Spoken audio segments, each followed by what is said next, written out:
It gets very interesting ukuthi uKayise goes and sleep with Umpendulo, then Ufanya catches the fire.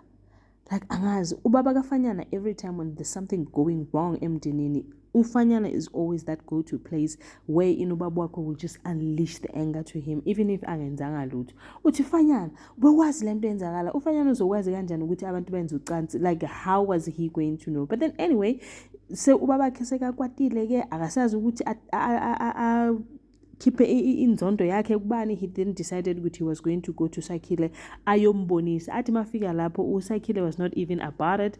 He was just like, okay, abantwana babadlala mina angazi ukuthi ngena kuphi ke, ngicela nje ungiphumele ungazongitwin.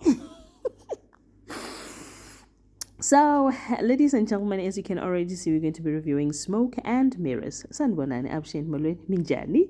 Ipukile hingangwina. So namuhla ka nongolokwa hina wa Smoke and Mirrors hikuma kurushula stamsakangi kahle, looking at the fact that after Sakhile was fired, he then went to CCMA, and that did not sit well with Ujackson because he feels like amalungelo wa the employer, they're not really taken care of compared to the rights of the employee. Kuba ngathi nje wonke umuntu umelana na the employee. On the other hand, ke uMandla said ngifuna like he wants a cow, a goat, just so that ageze umuzi wakhe, ageze noKayise, ageze yonke into yakhe, because ufilo ngathi yeah bamhlanyela kahle kahle.